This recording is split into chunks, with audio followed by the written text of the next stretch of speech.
Hey guys, what's going on? It's the Eradicator, and in this video I wanted to go back to yesterday's Starfield presentation and take a closer look at the combat aspect of the game, which was also revealed alongside many other gameplay features that we will analyze on this channel over the next couple of days. So, as we learned, Starfield will feature both first-person combat on the ground but also in space, and there are some really interesting aspects that we can analyze from yesterday's video.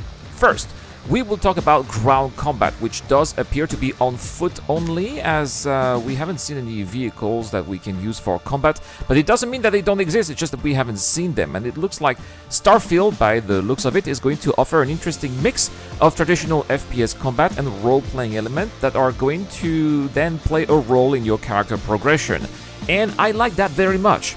Anyone who's played, for example, Kingdom Come Deliverance will know just how good it feels to seamlessly transition from an inexperienced combatant to a seasoned fighter while using the same weapons. There aren't many more satisfactory experiences than that, and it looks like it is going to be what we are going to get here, as we gain experience points with each enemy that we kill, but also each place that we discover or each box that we loot. Speaking of enemies, it looks like these are going to have a visible health bar as well as a very short description indicating their nature, in this case parrot, as well as their level for your own reference, just to let you know if you should decide to engage in combat with them or not.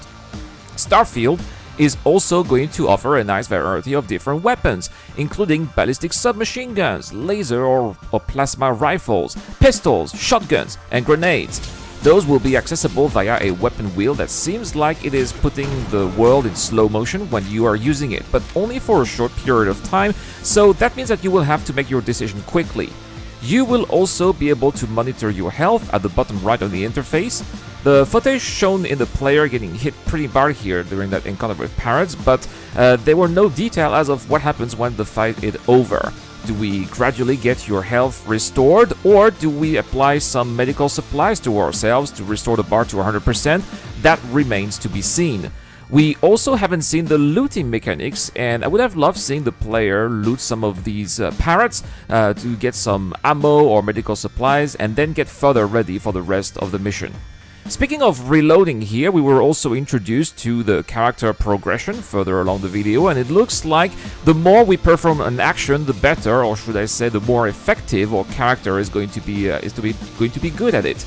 Take reloading, for instance. In Starfield, if you reload X amount of times, you will be able to perform that action a little faster each time you do that. Each time you reach, for example, a predefined threshold, which is going to give you an edge in combat, as it could be a difference maker between making it alive or not. The rest of the footage we've seen seems pretty straightforward, and it looks like it is sticking to the basics of FPS combat. You face your enemy, you shoot, you kill, you reap the rewards. We haven't seen any fancy animations such as sliding, and there was no such thing as taking cover. We have not seen anything related to stealth kills, but again, it doesn't mean that it's not in the game, it's just something that they haven't shown.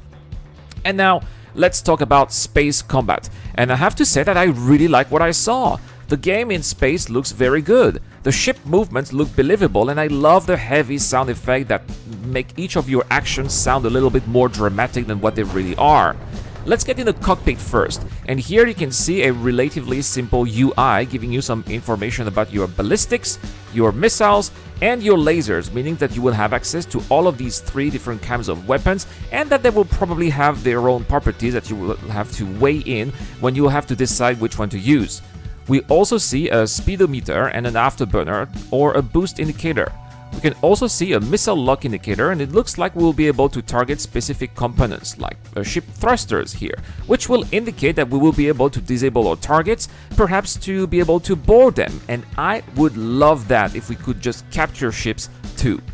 Speaking of targeting, it looks like that giant circle is also a gimbal indicator, which makes sense because we need to think about the game's target audience. Starfield is a role-playing game, not a space simulator, and the people who play this game will probably play it with a mouse and keyboard or with a console controller, not necessarily a high-end dual joystick setup like in Star Citizen, and in fact, I'm not even sure it will be possible.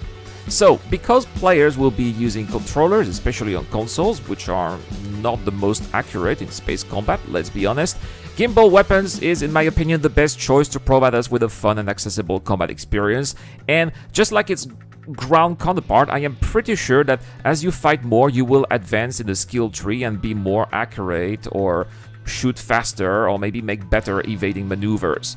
And because of the forgiving nature of Gimbal Weapons, it will also make third-person combat much more accessible as well, which explains why you see the player's ship landing a handful of pretty good shots here on the footage. If you look at the bottom left, there seems to be also some kind of power management minigame as well, with some capacitors which will allow you to direct more power either to your engines, your lasers, or your shields. And that's a very classic feature in space combat games that we've had for decades, and that we are going to see in Starfield as well. On the bottom right, we have an icon that represents the ship, and that will give information about the shields and hull integrity status. I have also noticed that the shields seem to be depleting a little bit as the ship goes through the debris generated by the destruction of an enemy, which looks awesome, by the way. So that means I will have to... these debris will not only look visually super cool, but will also have a small impact on your ship's health, which I found was a great touch. It means I will have to watch out a little bit for those debris out there. Overall, I am very pleased with what I've seen when it comes to combat, and it looks visually very dynamic and satisfying, while being complex enough for some of the more hardcore players to enjoy. Of course, Bethesda has shown us a best-of this footage here, and our own experience is probably going to be a little bit different, but I still believe that it is a good indicator of what we should expect. And that's all for this video, but let me know, guys, what you guys think of combat in Starfield. Is it something that you're looking forward to? Are you more of a combat over an explorer, perhaps? Or do you prefer other types of gameplay in role-playing games? Well, let me know everything in the comment section down below. And also, if you think I did a good job at covering this particular aspect of Starfield, don't hesitate to give this video a like or subscribe to the channel for more content like this, as I am going to cover Starfield quite a bit in the future on this channel. This has been the Eradicator. Thank you so much for watching. Have a great day. I will see you guys later.